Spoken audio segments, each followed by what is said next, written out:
Prism. चलो जल्दी से टॉपिक डाल लो, फिर डिस्कस हो जाएगा।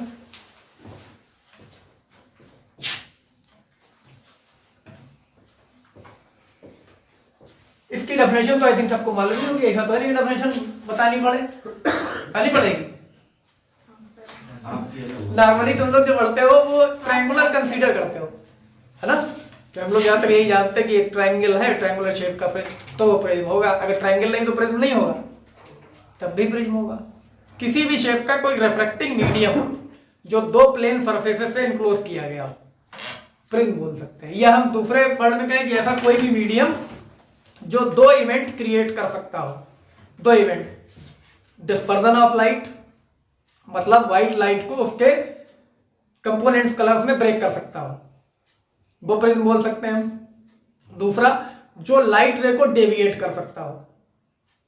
तो दो फिनोमेना मेन होती है प्रिज्म में। हम ये बोल सकते हैं मीडियम और system is said to be prism if it can create two phenomena. कौन कौन सी?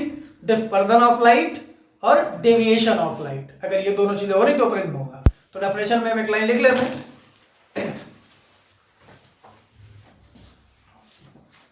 It is a refracting medium, it is a refractive medium, short में लिख लेते हैं, it is a refractive medium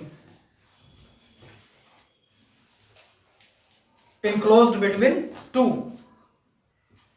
refractive medium enclosed between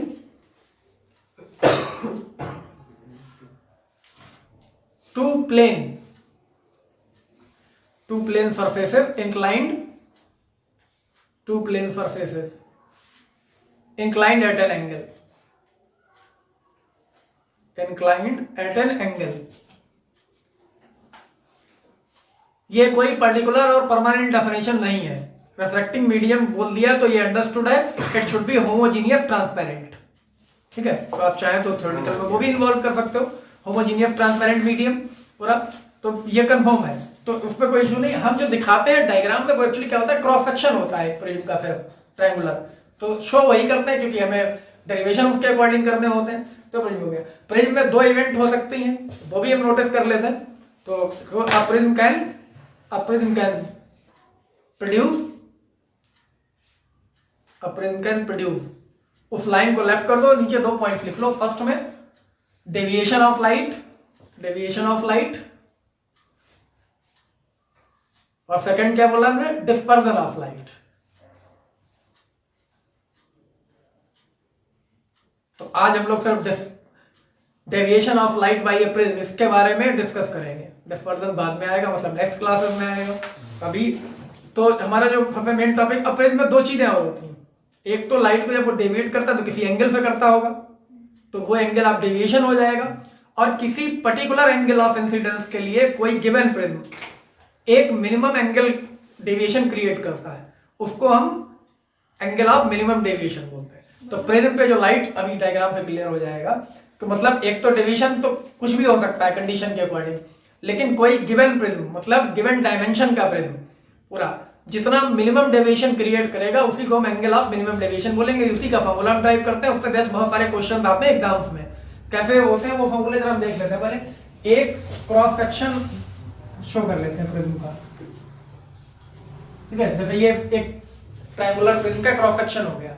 अब ये हमें पता है यहां पर एक लाइट रे इंसिडेंट करा दी हमने इसमें प्रिज्म पे। Inside the prism light ray is travel parallel to the base of prism, ये कॉन्सेप्ट है। और जब ये बाहर निकलेगी तो इस तरीके से ये बेंट हो गई है अपने पाथ से। और ये भी ध्यान रखना है कि ये जो रे हम दिखा रहे हैं दिस इज मोनोक्रोमेटिक लाइट। अगर ये व्हाइट लाइट होगी तो इसका डिस्पर्जन हो जाएगा। हम मोनोक्रोमेटिक की बात कर रहे हैं, तो ये ब्लू है, वायलेट है, इंडिगो है, जो भी है, एक सिंगल कलर की लाइट है ये। अब एक्चुअल में ये यहां इंसिडेंट हुई थी, इसको जाना कहां चाहिए था, यहां, लेकिन ये गई कहां, यहां। तो इसका डिवीजन इनसाइड फर्स्ट सरफेस पे इतना हुआ। और ये लाइट जहां से निकली है ये आती हुई कहां से लग रही है, ये यहां से आती हुई लग रही।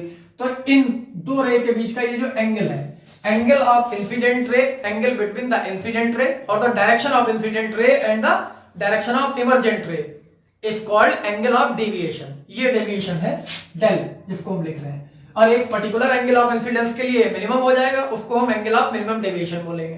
खैर, उसकी बात बाद में। यहाँ पे एक नॉर्मल ड्रॉ कर देते हैं, तो ये डेविएशन इस वाली रेखा हुआ, ये वाली का, यहाँ पे एक नॉर्मल ड्रॉ कर लें और एक यहाँ से इनको नेम देते हैं। जैसे ये N1 फर्स्ट नॉर्मल है इधर वाले सरफेस पे, ये सेकंड नॉर्मल है इधर वाले पे। तो नॉर्मल के साथ जो इंसिडेंट रे का एंगल होगा वो क्या होगा, एंगल ऑफ इंसिडेंस आई, और इस नॉर्मल के साथ जो रे आउटसाइड आ रही है ये क्या होगा, एंगल ऑफ इमर्जेंस ई।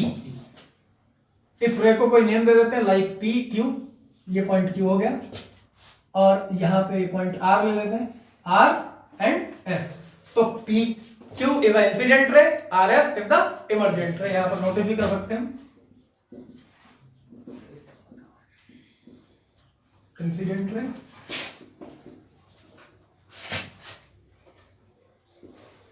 ये इमर्जेंट रे आर एफ, और ये क्रॉस सेक्शन हमने क्या लिया है, ए बी सी, और ये जो एंगल है वर्टिसेस है, इसको हम एंगल ऑफ प्रिज्म बोलेंगे, जिन पे दो रिफ्लेक्टिंग सरफेस। तो इसमें क्या है, इस ट्रायंगुलर क्रॉस सेक्शन में क्या है, this surface AB and AC are the reflecting surfaces, जो लाइट को रिफ्लेक्ट कर रहे हैं, दिख भी रही है हमें। ये इसका बेस हो जाएगा, ये एंगल ऑफ प्रिज्म हो जाएगा। ये सब कुछ तुम लोग को पहले से मालूम है, 12th में डिस्कस करने ऐसा नहीं है, प्रिज्म के बारे में इतना पहले से पता है ना आपको पूरा, आ गया है। तो ये ट्रायंगुलर क्रॉस सेक्शन जो भी है, इसमें जो हमारा टॉपिक है वो प्रिज्म तो हो गया। टॉपिक ये है refraction through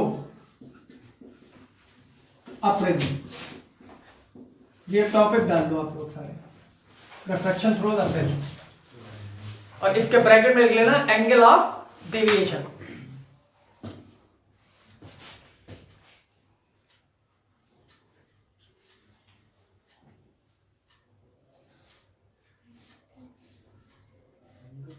angle of deviation,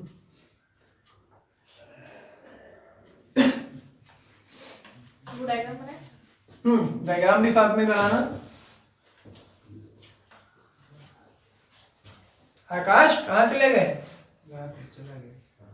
नहीं, बुक्स तो रखी और स्कूटी ले गया, स्कूटी ले आया। अच्छा तो कुछ लेने गया होगा।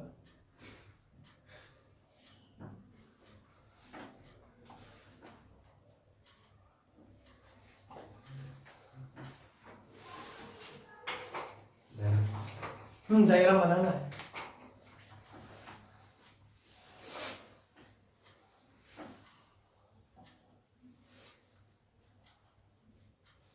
इसको भी नाम देते चलो, तुम लोग बार बार कहाँ डायग्राम बनाओगे। ये अंदर वाला रिफ्रैक्शन हुआ है, ये R1, सॉरी ये R1 नहीं है, ये डेविएशन है। ये रे यहाँ जानी चाहिए थी, यहाँ आ गई तो इतनी डेविएट हुई है, del 1, और इधर वाला del 2। ये R है R1 और ये है R2। इसको कोई नेम दे दो, यहाँ भी E लिख लेते हैं, ठीक है। हाँ, del 1 del 2 दिख रहा है ना, अलग से बना देना डायग्राम। नहीं सर। और वो वाला जो बड़ा वाला, एक मिनट, बड़ा और छोटा भी बता देना। ये PQ है, ठीक है। ये इसके बाद ये यहाँ पे पैरेलल है, ये पॉइंट R है और ये RS है, ठीक है। ये इमर्जेंट रे है, ये इंसिडेंट रे। इस रे को ये आगे फॉरवर्ड ले गए थे, इसको बैकवर्ड लाए, ये एंगल डेविएशन है अलग से, ठीक है। और ये जो देख रहे हैं नॉर्मल हमने ड्रॉ कर रखे हैं,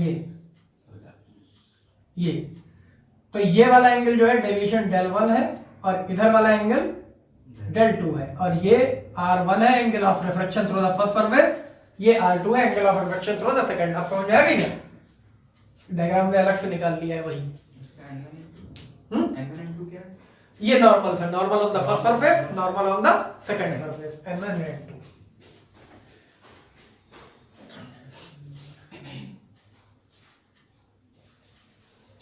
आकाश डायग्राम बना लो।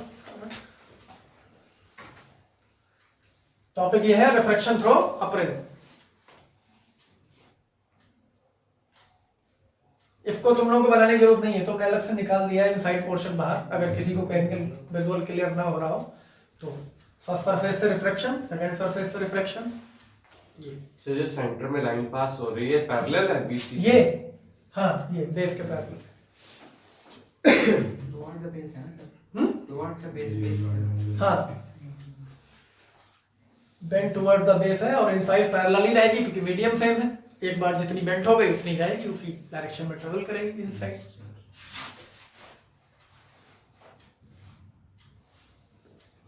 सिचुएशन वही है रिफ्रैक्शन वाली, पहले इंसिडेंट हुई, रेयर फिर डेंसर मीडियम में गई तो बेंड्स टुवर्ड द नॉर्मल हो गई, पैरेलल टू द बेस हो गई, फिर सेम मीडियम में ट्रेवल कर रही तो उसी डायरेक्शन में करेगी क्यू से आर तक, और आर पे डेंसर से फिर रेयर में आ गई तो अवे फ्रॉम द नॉर्मल हो जाएगी, तो बेंट हो गई टुवर्ड द बेस। तो मींस लॉजिक्स रिफ्रैक्शन वाले यूज हो रहे हैं।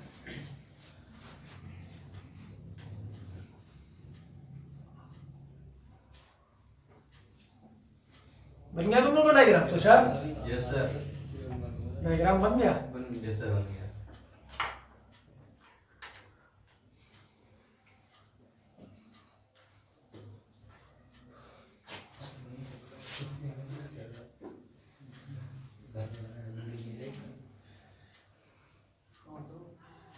डायग्राम के साथ एक लाइन नोटिस कर लो तुम लोग, जो यहां दिख रहा है वही लिखना है। Letter monochromatic light ray, monochromatic लिखना जरूरी है, बता चुके हैं क्यों। Letter monochromatic light ray P Q, letter monochromatic light ray, monochromatic, Akash repeat करें, letter monochromatic light ray P Q if incident, if incident on a prism ABC, incident on a prism ABC and emerges out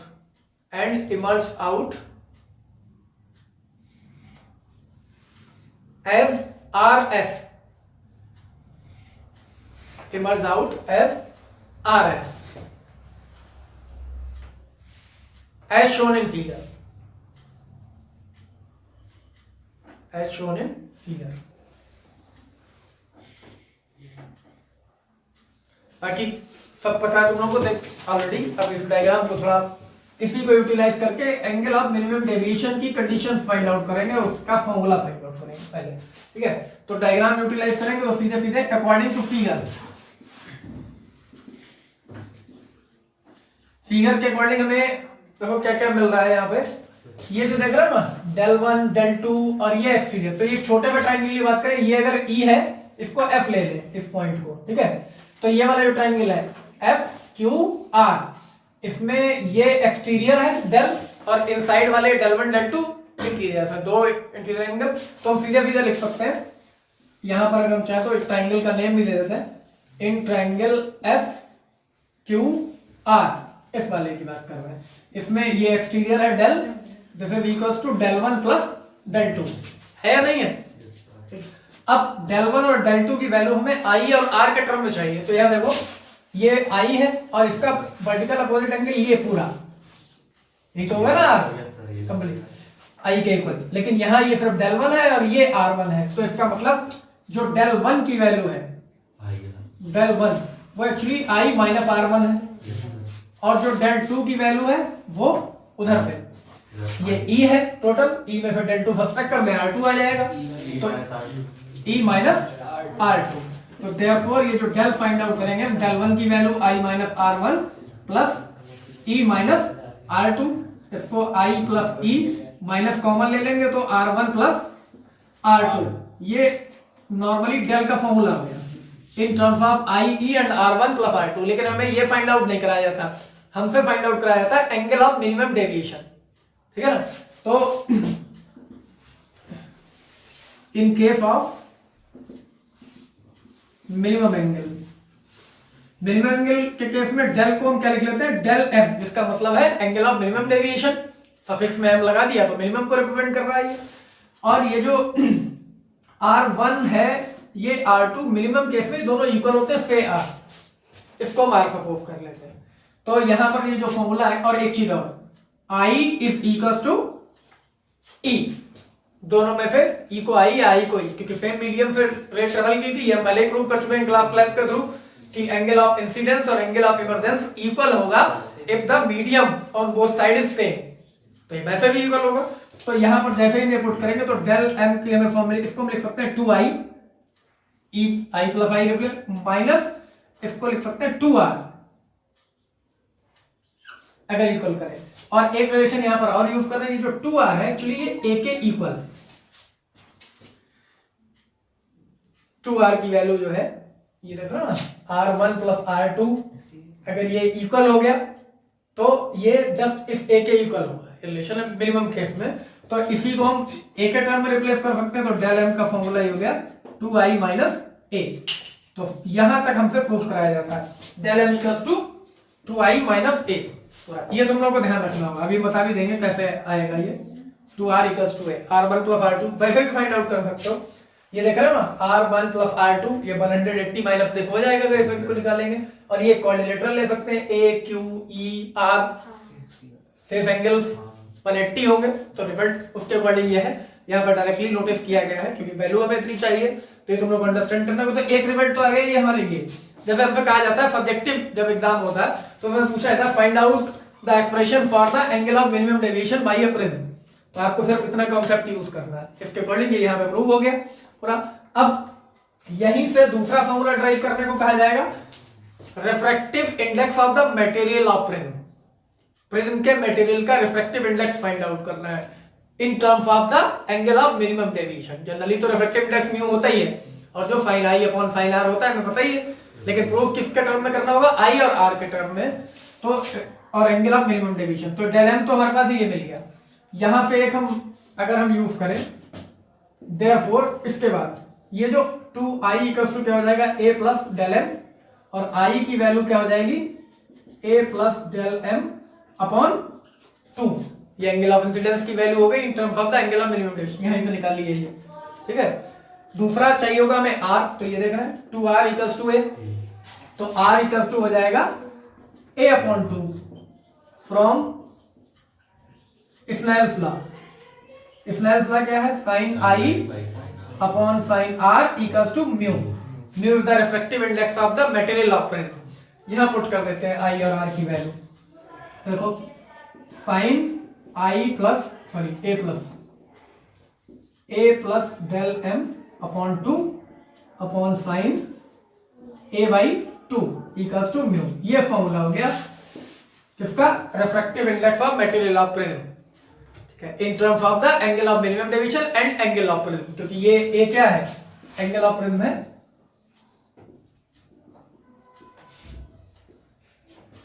एक। इसको ये यहां पर हमने direct notice किया है short में, अगर चाहे तो ये वैल्यू फाइंड आउट भी कर सकते थे। आर की वैल्यू कैसे वो भी अभी बता दे रहा।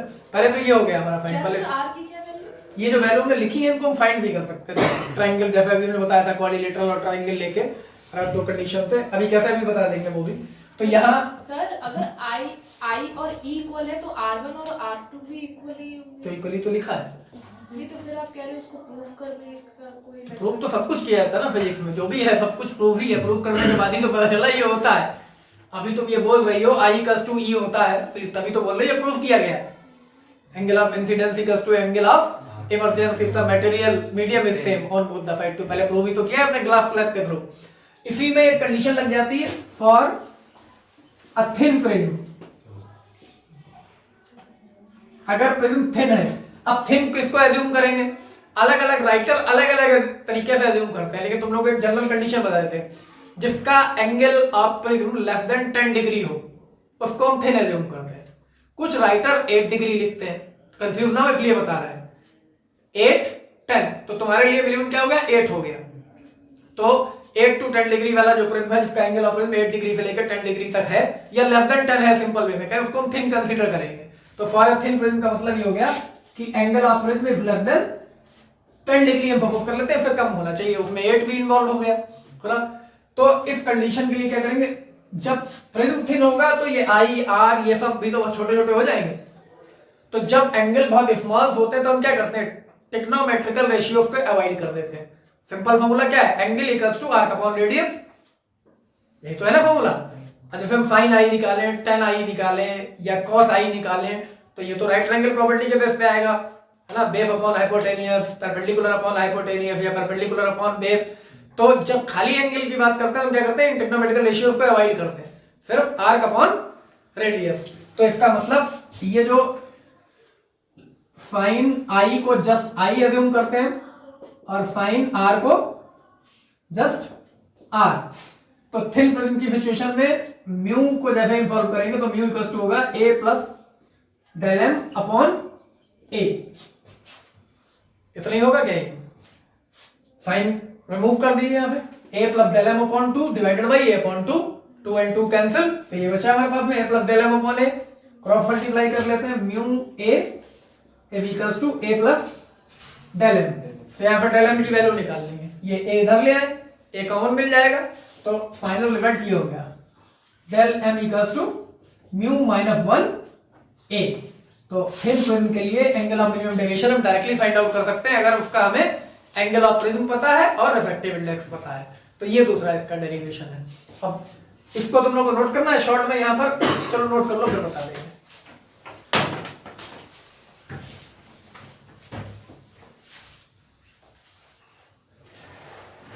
मैं अब क्या करूँगा, ये तो तुमने मिनिमम डेविएशन फाइंड आउट कर लिया, अब इसमें दो कंडीशन नोट कर लो जो क्वेश्चन में काम आएंगी, ऐसे ही direct. Condition of maximum deviation, ये तो मिनिमम फाइंड आउट किया है ना, ये भी तो पता होना चाहिए मैक्सिमम कब होगा। कंडीशन ऑफ मैक्सिमम डेविएशन, तो कुछ नहीं लिखना है, मैक्सिमम डेविएशन की कंडीशन में क्या होगा, E इक्वल्स टू 90 डिग्री, मतलब ये जो डेल एम का फॉर्मूला होगा ये I प्लस E की जगह पर 90 माइनस क्या है I plus E R1 plus R2 था, ठीक है, तो माइनस R1 प्लस R2, ये मिनिमम की ये मैक्सिमम की कंडीशन हो जाएगी, ये मैक्सिमम लिखना था फिक्स में मैक्सिमम। अगर एंगल ऑफ इमर्जेंस 90 है तो इसका मतलब प्रिज्म ने मैक्सिमम डेविएशन क्रिएट किया है। और एक कंडीशन और होती है जो क्वेश्चन में अप्लाई होती है क्रिटिकल एंगल के साथ में, तो ये नोट हो जाए, फिर बताओ, फिर दूसरी लिखो। कंडीशन ऑफ नो इमरजेंस, कौन सी कंडीशन होगी जब लाइट रे प्रिज्म के बाहर ही नहीं आएगी? तो वो क्रिटिकल है। हाँ, condition of no emergence through prism, condition of no emergence through prism. तो उसके लिए जो सेकंड एंगल देख रहे हो, सेकंड सरफेस पे refraction R2 is greater than IC, R2 की वैल्यू क्रिटिकल एंगल से ज्यादा होनी चाहिए, जो कि सिंपली तुम लोग को पहले ही पता है, या स्पेशली नोट करा रहा है। डेंसर टू रेयर जाएगा तो ये तभी होगा, टोटल इंटरनल रिफ्लेक्शन तभी होगा जब ये वाली कंडीशन होगी। क्या होता है, एंगल ऑफ इंसिडेंस क्या हो जाए, ग्रेटर देन क्रिटिकल एंगल हो जाए, तो क्रिटिकल एंगल अगर IC है और डेंसर से रेयर में जाने के लिए ये एंगल ऑफ इंसिडेंस है R2, तो वही वाली कंडीशन लिख दी है हमने। तो ये अगर चेक करना हो, कहीं पूछा जाएगा, जैसे कभी एग्जाम में डायग्राम इनकम्प्लीट बन के आता है, जैसे यहाँ इतना डायग्राम बना दिया, अब बोलेंगे कंप्लीट द रेड डायग्राम, तो तुम्हें डायग्राम कंप्लीट करना, तो नॉर्मली प्रिज्म देख के एकदम दिमाग में आता है, खुशी हो जाती है, इतना अच्छा क्वेश्चन आ गया, तो पता है प्रिज्म से यहाँ पड़ी, यहाँ इंसिडेंट यहाँ निकल जाएगी, ठीक है, तो हम फटाफट बना देते हैं। तो ये मत करना, पहले चेक कर लेना कि जो कंडीशंस है वो कौन किसकी सेटिस्फाई हो रही है। अगर ये वाला एंगल ऑफ रिफ्रैक्शन, उसकी क्रिटिकल एंगल अगर रिफ्रैक्टिव इंडेक्स मटेरियल का गिवन ही होगा, और क्रिटिकल एंगल क्या होता है, sin IC इक्वल्स टू 1/μ, उसको हम चेक करेंगे। अगर ये सेकंड रिफ्रैक्टिव एंगल जो है इससे ज्यादा है तो लाइट रे बाहर आएगी ही नहीं पूरा। तो ये भी ध्यान रखा कि रे कंप्लीट करने के चक्कर में से आगे बढ़ा दो, हो गई कंप्लीट डायग्राम पूरा। तो नो इमरजेंस वाली कंडीशन जरूर चेक कर लेना, क्योंकि जो क्वेश्चन एग्जाम में आते हैं वो जाहिर है कि उतने सिंपल तो नहीं होते, तो लोग देख कर लगते हैं सारे के सारे, हालांकि मोस्टली सिंपल भी होते हैं, लेकिन कुछ क्रिटिकल भी होते हैं, तो कोई नहीं कंडीशन पे होते हैं पूरा। अब जो बात हम कर रहे थे कि ये जो हमने लिखा है तो हम इस डेरिवेशन में इंक्लूड कर सकते थे बीच में पूरा सॉल्व करके, तो उसको एक मिनट में देख लेते हैं। इसी को हम ऐसे भी यहाँ पर यूज कर सकते थे। अभी हमारे पास रिजल्ट एक्चुअल में सिर्फ इसमें जितना हमें पता था उसके अकॉर्डिंग रिजल्ट सिर्फ ये आया था, I plus E minus R1 R2। लेकिन अगर हम ये देखें, यहाँ देखो angle A plus angle E, math वाले यहाँ बहुत सारे बैठे तो उनको पता होगा, बायो वालों को ही पता होगा, 180 होगा, किसी भी क्वाड्रिलेटरल में आमने सामने के एंगल का सम 180 होगा। अब ये जो छोटा सा ट्राइंगल हम देख रहे हैं QER, इसकी अगर हम बात करें तो इसमें angle R1 plus angle R2 plus angle E equals to 180 होगा। Sum of all three angles of a triangle, ये भी 180 होगा, तो ये दोनों 180 हैं, इनको इक्वेट कर सकते हैं, राइट। तो इसका मतलब ये हुआ कि ये this left hand side and this left hand side are equal, equate करेंगे तो ये E कैंसिल हो जाएगा। तो रिजल्ट है हमारे यहाँ से A equals to R1 plus R2 आ गया। सिंपली इसको हम A equals to R1 plus R2 लिखते हैं, और मिनिमम डेविएशन के केस में R1 R2 इक्वल होता है। तो ये a=2r हो गया जो हमने वहां लिखा था, ये यहाँ से लाया गया है पूरा। तो अगर तुम इसको डेरिवेशन में इन्वॉल्व करना चाह रहे हो कि a=2r कैसे आया, तो ये 2 स्टेप बढ़ा दो उसमें। नहीं चाह रहे तो कोई बात नहीं है, तो इतना तो अंडरस्टूड है, तुम्हारी कॉपी चेक करने वाला इसमें 12th में इतना तो पता ही होगा ट्रायंगल प्रॉपर्टी में, तो वहां डायरेक्टली नोटिस कर सकते हो। अगर जरूरत लगे तो ये 2 लाइन ऐड कर दो साथ में, तो बस ये प्रिज्म वाला हो जाए। तो प्रिज्म वाले पार्ट में तुम्हें इन्हीं फॉर्मूले की जरूरत पड़ेगी। आगे आएगा बहुत कुछ उसमें, आगे बहुत इंटरेस्टिंग है ये, क्योंकि बहुत सारी चीजें तुम्हारे सिलेबस में डायरेक्टली नहीं है, क्वेश्चन हम दिखाएंगे तुम लोगों को, उन पे क्वेश्चन है पूरा। जैसे क्रोमेटिक वेरिएशन नहीं है, स्पेरिकल वेरिएशन नहीं है तुम्हारे सिलेबस में, क्वेश्चन उस पे आते हैं, तुमने अपनी बुक्स में देखे होंगे बहुत सारे लेंस को बीच में से ऐसा कट कर देते हैं, ऑप्टिक एक्सिस के पैरेलल कट कर दिया, मतलब प्लेनो कॉन्वेक्स इधर बन गया, एक प्लेनो कॉन्वेक्स उधर बन गया, या फिर बिल्कुल मिडिल में से कट कर दिया। अब पूछते हैं इमेज पे क्या इफेक्ट पड़ेगा, इंटेंसिटी पे क्या इफेक्ट पड़ेगा, इमेज चेंज होगा या नहीं होगा, उसकी हाइट में कोई इफेक्ट पड़ेगा, इस तरीके के बहुत सारे क्वेश्चन। स्पेरिकल एवरेशन की जो हम बात कर रहे हैं और क्रोमेटिक एवरेशन की, ये लेंस के 2 डिफेक्ट हैं। लेंस में 2 डिफेक्ट होते हैं, क्योंकि लेंस में बेसिकली प्रिज्म ही तो है, रिफ्रैक्टिंग मीडियम लेंस भी है। A refracting medium enclosed between 2 curved surfaces, lens a refracting medium enclosed between 2 plane surfaces, prism, यही तो बोल रहे हैं। तो दोनों ही कंडीशन में 2 सरफेसेस के बीच में इनक्लोज किया गया कोई रिफ्रैक्टिंग मीडियम ही तो लेंस है और वही प्रिज्म है। और अगर हम जनरली देखें तो कॉन्वेक्स लेंस को अगर हम ऊपर से कट कर दें तो वो प्रिज्म ही बन जाएंगे बहुत सारे कॉन्वेक्स लेंस। जैसे ये देखो, ये कॉन्वेक्स है, इसको हम यहाँ से कट कर दें, ऊपर पेज दिख रहा है ऐसे ही, जैसे कट, फिर ये बॉटम के नीचे से उल्टे ऐसे, तो ये सब छोटे छोटे अलग अलग प्रिज्म हो गए। तो लेंस है तो वही जो प्रिज्म है, तो वही प्रॉपर्टी इसमें भी है।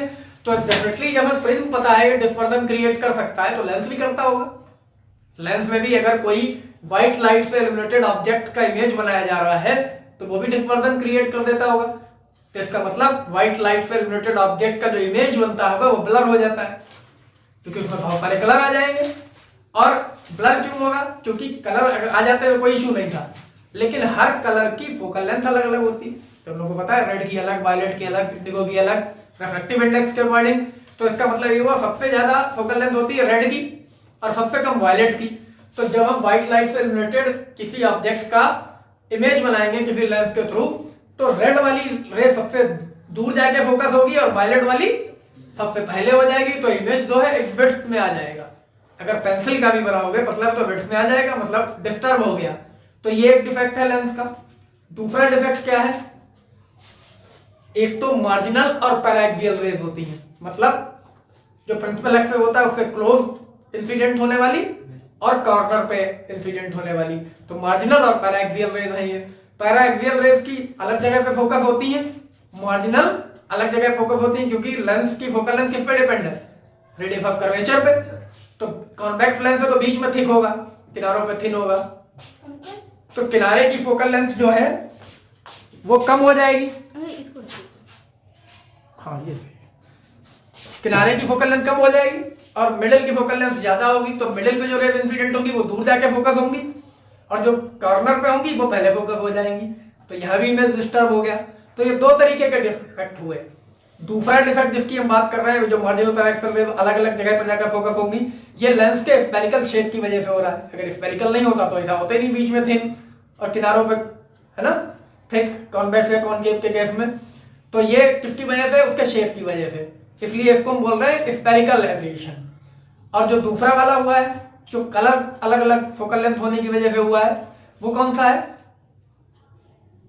वो क्रोमेटिज्म है, क्रोमेटिक एब्रेशन, क्योंकि वो कलर्स की वजह से हो रहा है। तो अगर हम इसीलिए आगे जब टेलीस्कोप पढ़ेंगे तो उसमें लेंस की बजाय मिरर यूज किया जाता है, पैराबोलिक। इसीलिए क्योंकि डिस्टेंस ऑब्जेक्ट का जब इमेज है उसमें अगर बहुत सारे कलर आ गए, वो ब्लर हो गया, तो पता चला प्लैनेट की बजाय कुछ और हो जाएगा वो पूरा। तो इन सब से बचने के लिए टेलीस्कोप, रिफ्रैक्टिंग टाइप टेलीस्कोप या रिफ्लेक्टिंग टाइप, उसमें पैराबोलिक मिरर या उसको हम टाइम कॉनकेव मिरर भी लिख लेते हैं, वो यूज करते हैं। तो ये सारे यहीं से आएंगे कॉन्सेप्ट सारे। तो ये डायरेक्टली तुम लोग पता है स्फेरिकल एब्रेशन, क्रोमेटिक, ये कुछ भी सिलेबस में डायरेक्टली नहीं है, लेकिन जब क्वेश्चन करोगे तुम्हें पता चलेगा ये सब इन्वॉल्व होता है कहीं ना कहीं। लेंस जैसे ये कॉन्वेक्स कन्वर्जिंग होता है, कॉनकेव डाइवर्जिंग होता है, ये सब हमें पता है। लेकिन जब ये क्वेश्चन के फॉर्म में आता है तब अगर हम सही बता पाए तो तुम्हें आता है, और अदरवाइज नहीं तो फिर कुछ नहीं आता है। अगर क्वेश्चन का सही आंसर नहीं दे पाए तो क्या आता है? पढ़ने के बाद कितना भी पढ़ा हुआ हो। तो इसमें एक इवेंट और है सिर्फ डिस्पर्जन ऑफ लाइट, वो छोटी सी है, पता है तुम लोग को, थ्योरेटिकली है पूरा।